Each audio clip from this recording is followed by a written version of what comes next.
Good morning, good night, and good evening, folks. And today we are bringing you Vanguard, the Tier 8 Premium British battleship. Vanguard is a ship I got, well, when they brought around the 20-some% coupon for the Nottingham event. I decided to get the Vanguard. And I've been struggling to get some good footage, but I got really good footage. Unfortunately, you guys won't like it. It's not operations, but it does show how to play the Vanguard. This ship needed a real suitable test, and it got a suitable test. I really like this ship. I think it hits hard, it's maneuverable, it's tanky if you know how to bounce shells. If you don't, you're going to struggle. So right off the bat, 5% to credits, 55 to ship XP, 65 to commander XP, and then 100 with the clan for your economic bonus. Armor wise, 32mm bow, belt armor of 356, armor belt at 32mm, and then deck armor 32 with the back end being 32. So showing her citadel, and you do see though when I take off the torpedo blisters, they are below the waterline, so you don't get any extra armor here. So pulling away that's her citadel right there. That's the citadel. It is slightly above the waterline. We add the rest of that armor in, and it is just the casemate. You do see that it is just slightly above the waterline. So if the enemy aims just right when the water's down, they'll penetrate that. Again, shells can go through the water and penetrate into the citadel. It does happen. So be aware of that. You do have a waterline citadel that is pretty visible. I mean, if you can see it in port with just the water, odds are you'll be able to hit it in randoms. But if you can bait the shells into this belt armor here, an angle, you can bounce shells. Now, the only downside about Vanguard is that her firing angles aren't the best. To get all of her guns off, you have to show basically a broadside. Broadside equals risk of getting citadel. At minimum, you might be able to show up to 3 guns without showing too much side, but that's a big iffy. Again, Little White Mouse has a really good review on it. I suggest trying to look it up and find that review, because it is a very good review. It did keep me from buying Vanguard for a while, but I did know I needed some British ships for my fleet. Survivability-wise, really is actually one of the highest other than Flander. At 71,700 with a 25% torpedo reduction. Again, try not to take torps, but you have insane maneuverability. You can dodge torps in this thing. Artillery-wise, she gets 8 381mm guns. These are the exact same guns you get on Warspite. Exact same ballistics, exact same everything on Warspite. Literally, this ship is basically what Little White Mouse and others have shown is an up-tier Warspite. If you love Warspite, you'll like this ship. Without a doubt. Now, just so you can see it, 375, we'll get a shell damage, and then we'll go to Vanguard again. They're pretty similar in terms of damage. I mean, there's 1,000 less HE, and the AP, I think, is about the same. Yes, AP is only slightly different, but the guns are basically Warspite guns. They're very comfortable, and these guns are very comfortable to use. Again, so 25-second reload, you have one of the fastest reloads at that tier, being top tier, tier 8. So 25 seconds, very decent. Minimum switch time, 15 seconds. 36-second traverse speed, 239 meter dispersion, 20 kilometer range, average, not the best, but it's still decent. HE damage, 6,300, AP damage, 11,700, velocities, both on same on the shells at 804, HE penetration, 90 5 with a 34% chance of fire. It's very decent. So if you need to use HE in this thing, you can use it. I've used it, and it does burn. If you have to resort to HE slinging, you can burn. I had to fight a KSC guy in this ship, and I was at no health. So I burned his flight deck. He still got me with his Tiny Tim rockets, but I managed to basically take about more than half his health away with the fires. So you can burn ships in this thing. Airstrike, you get 2 flights, 10 kilometers. The two drop 2 bombs and do a 4,200 max damage. Again, if you can use your maneuverability and close it on the sub and drop, assuming the sub isn't running away from you, you can be aggressive on subs. If the sub doesn't know what he's doing. That's a big if. A defense, it's pretty average at minimum. So you get 11 single mount 40 millimeters, 1 dual mount 40 millimeter, then you get 10, 6 mount 40 millimeter guns, and then you get her 8 133 millimeter guns. Now, looking at the damage, it's mostly in medium and long range AA at 6 kilometers. It's not the best, but it's mostly in medium AA. So, tier 8, you will struggle. Tier 6, you're going to struggle a little bit, but you do have the maneuverability to dodge torps. So, if you can dodge their torps, make them use their bombers, and the bombers have to get closer to the medium, you can shoot down their planes. Top tier, you're going to be a little bit of a pain to kill. Bottom tier against 10s and 8s, you're going to struggle. Now, maneuverability-wise, without Brisk, she does 30 knots. She has an 850 turning circle. Insane rudder shift when spec'd into it at 8 seconds. That's an insane rudder shift time. Not many, very little to, if none, if any battleships have this kind of rudder shift. That's one of her biggest selling points, is that rudder shift. That is insane, rudder shift there. That's like having a cruiser rudder shift on a battleship. Concealment, actually very decent at 12.6. And you have a 20 kilometer range, so you can shoot and go dark, as long as there's not a DD near you. Now, for the equipment, main armaments, 1, damage control, 1, aiming system, steering gears, because you want to make that firing ability even that much more ridiculous. Concealment systems, unfortunately you can't mount the 3rd ability, steering gears, like you can on cruisers. I mean, if I had that ability, I would probably be running that ability, because that would just make this thing ridiculous. Juking and just dodging shots. Now for heals, she's actually very decent. She gets 5 of them. And these are improved heals. They have a cooldown of a minute. And that's without putting the flags on there. So if we put the flag on there, it goes down to 55 seconds.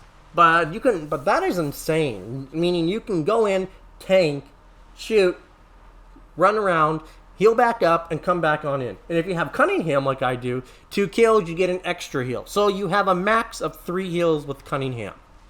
That's a lot of healing potential. That makes your ship capable of fighting battles that other battleships can't, fight. Now, exterior-wise, that's what it would look like if you didn't have the alternative camo. It's kind of bland, but I like the alternative one. The darker blue with on the lighter gray just makes it look so much more pretty. Now, for the build for Cunningham, for battleships. Now, this is my Conqueror or Goliath captain, but you can put them on, Thunderer or any ship. It works. Again, if you get the Wither achievement, you get that 10% to reload. You do that on a Vanguard that's already got good reload, you're going to be DPMing AP, HE, everything out. And then if you had floods, you get more speed. But, again, 2 kills, you get an extra shield. That's the big selling point. And then the potential to get Witherer. But for the build, Gunfeeder, emergency repair specialist, because you already want to maximize that heal. Brisk, so with that, you do about 33 knots. Adrenaline rush, emergency repair expert, another charge of heal, concealment, and then furious, because you will be burning. You have 32mm armor over that ship. Every Japanese ship you face will burn you. Most HE you face pins your deck armor, meaning you will get set on fire. That's why we take furious, because we get another 5% to our reload and plus 5 to dispersion. You've already got good concealment and good everything. You average furious on top of that, you're going to become a lot more harder to sink. And that's the goal in this ship, is to dish out the damage and be a pain to sink. If you can master that, Vanguard will be a great ship in your arsenal. But it is a very high skill ship. A very high skill ship. This is not a ship for beginners. If you want a beginner ship, I recommend Duke of York. It's a free ship, and it's basically super easy to use. HE spam AP cruisers. But this ship is, I would only recommend for high skill players. Captains that are really good at doing what they do. But let's get into the replay, and we'll show you how Vanguard does it. Good morning, good night, good evening, and welcome back to the Vanguard replay, folks. We're teamed up with our friends Merc and Stalker. Now, I have tried to get some good Vanguard footage and operations. I did get one good footage, but it wasn't up to my standards. Even for my reviews, I do have a high set of standards for my footage, and I didn't like that footage. I felt like it wasn't worthy of the Vanguard. But I was just playing with Merc and Stark like usual. We're doing our usual fun bonanza. And, well, we were like, okay, let's do tier 6. It was, I think it was Merc's pick, and he chose the Cataluna. So I was like, you know what, let's go with Vanguard. We don't use much Vanguard. And it ended up being a really good game. As you can tell by the matchmaking, there is a tier 8. In terms of matchmaking, it's very tier 8 friendly. 1 tier 9 Battleship Iowa, 1 tier 10 Des Moines, 1 tier 10 Grozavoy, and 1 tier 9 Ostergotland. And then the rest are literally 8s. Same with our team being a Jaeger, a Shimakaze, a Nevsky, and a Rupert. And then it's literally 8s. So it's a very friendly map. Still have to deal with that up tiering like usual. But it's not on the scale of like, oh my god, I'm gonna die feeling. It's like, okay, it's manageable. We'll work with this. Stalker goes into B, and, well, Merc are trying to support him as best we can. Again, Vanguard does get a pretty decent detection at 12.6. That's very decent. And rudder ship, very respectable, especially for like this kind of random match. Now, we do look in the team, and we can see that the enemy team has both their splits at C. And I'm like telling the DDs to get back because they can get radared and slapped by these splits. Plus, there's a Des Moines right there, which is walking death for DDs. Again, smoke, and you see the Des Moines is shooting. He turns, I aim, the dispersion is beautiful. And we deal 26,000 to him. And he has to pop a heal. We took literally half his health off. Not enough to dev strike him, but still a significant amount to like make him think about moving. Again, being tier 10, you know, we get that increased XP boost. Now, as far as our DDs, they're not looking too well in the cap. Because Jaeger, I think, is going to go... I think Jaeger was the first one to go down. Yep, Jaeger was the first one to go down. Stalker has an Ostergotland, which fortunately has Merc there, so they kind of balance that flank out. And we're like thinking, the Amalfi, the Amalfi, the Amalfi. And I'm like, okay. As you can see, even though these are warspite guns, they just, the shell velocity isn't that bad. And we do a 23k salvo, 2 citadels. And that Amalfi has to run.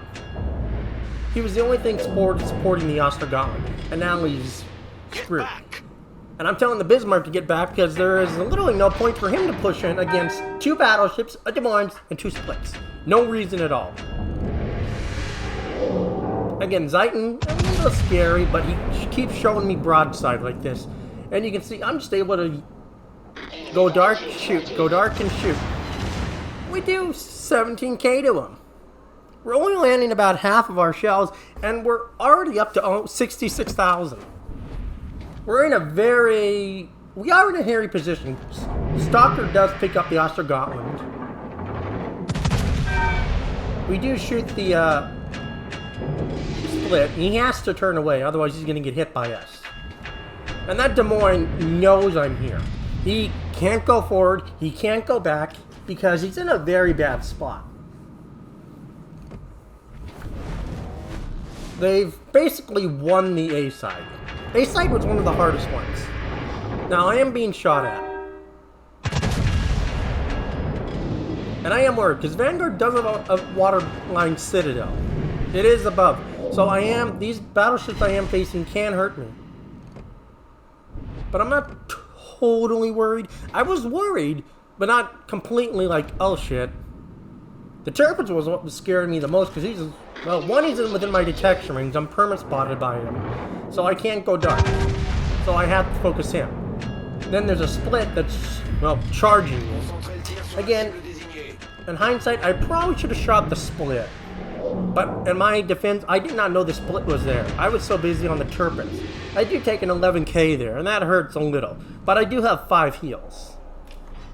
So I'm not, like, worried. Again, that Turpins just wanted to show me broadside. A Vanguard broadside. Even, I do take a Citadel there. And I do have to kind of fall back. Fortunately, I'm not able to make the turn entirely. But Bismarck Turpins is going into the island. He's going to break line of sight. So I'm going to go dark soon. I go dark, I'm able to back up. And the enemy team doesn't. Again, you see split. That's his radar from the split. Enemy battleship sighted. The vast Vladivostok is literally there. Now, I could have had this Des Moines. That was my bad. I should have had that easily. But I guess I thought he was a legendary Des Moines. So that's unfortunate. And we're down 3 ships to 2. I'm at 100,000 now. Des Moines is literally right there. He is at no help. Between all the ships there, me pummeling him the first time, he's lost half his health, and he lost more of his health sitting on the rock trying to stay alive. But now we've got 3 battleships and 2 DDs at sea. And only 2 ships, myself and the Baltimore. Cossack is down there trying to help hold them together. Yeah, Merc and Stalker are busy trying to secure the middle. So I'm like, I'm on my own right now. I see the Des Moines pop back up. I'm like, oh no, you're going down, buddy. Fire! I put everything on him because I want that Des Moines gone. And Des Moines goes, bye-bye. We destroyed an enemy cruiser. Now that's their worst DPM machine off this side. Now I just have to run. Problem solved, sir. Merc is coming back with his cruiser, so it's the Baltimore, me, and Merc. So I have to live long enough. Fortunately, I do have Furious, so my reload is going down. It's already good, but now I can do a lot more damage to these battleships. Again, Zeiton showing me a broadside.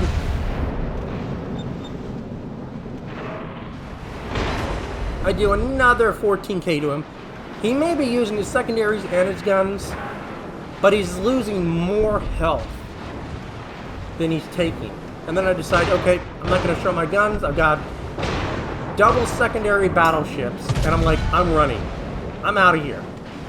I'm going to come back later. We just get overpins on that. That's unfortunate. But we're up to 129,000. 1 kill. We got general offensive. Furious is still, and I have a 20-second reload. So I basically out-DPM these battleships. Furious goes out, and I should be able to go dark because I'm almost out of range of these battleships. I will be able to go dark. Enemy destroyer sighted. Their Grozavoy is coming to this side, though. But I don't think he has much health left. One of the splits did break off and go to B. That's what's in B, is one of the splits. Zeiton has to turn away. I figure turning to a broadside to him is a little bit risky, but with the return salvo of 15,000, 6 shells, well then worth it. And he will go down.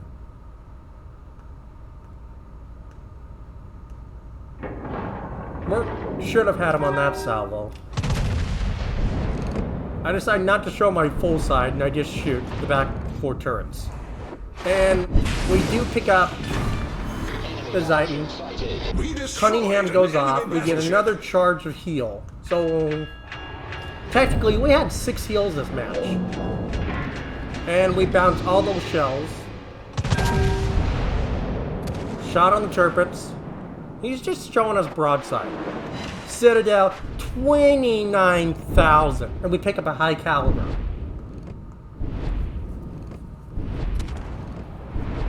And you saw, that was a Citadel. That was a Citadel. And that wasn't so much angle target. That hit like right underneath his turret. So, that was a really nice shot. I was very proud of that shot. Although, some might say he would be a paid actor.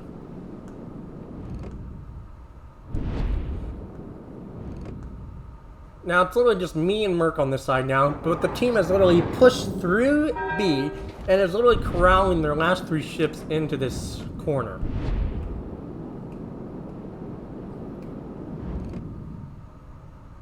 I can see he's there. The smoke screen's blocking it, though, so I know he's there. I know he's there. He can't see me, but I can see him. I'm waiting for him to fully turn, because you can see he's not turning just yet. Then you see the indicator. He is starting to turn.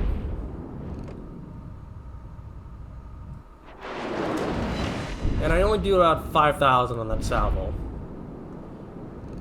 Then I slam on my brakes because I'm like, I see he's slowing back down.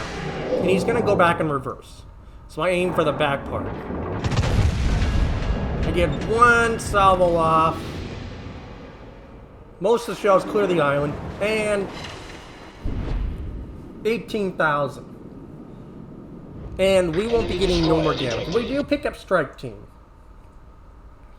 But we literally crest. Victory is in sight. Come close to cresting the 200k mark in a Vanguard. But let's look at the scoreboard, shall we? So, over 500,000 made. Close to 200k. 6 citadels. The majority of our shots for overpins and penetrations. This ship hits hard. This ship has my seal of approval. I really do like this ship. Not so much in operations, but I do think this ship is a great random ship. Absolutely. We pick up a little bit of free XP and ship XP. Again, or general offensive, strike team, dreadnought, and a high caliber medal. For the team score, we end up being top of the team, beating out tier 10s and other tier 8s with 2258. Merc and Stalker are in the top 5 with 1680 and 1371. And I literally just damaged literally 6 ships. And that is what I got damaged from. As you can see, mostly Turpets, Zeiton, and Vladivostok were the main damage dealers. In terms of credits, still made over 500,000. and profit. Decent little free XP, some ship XP, and then commander XP. So overall, I really do like this ship. I think this ship is a win for anyone that wants to pick her up. Absolutely.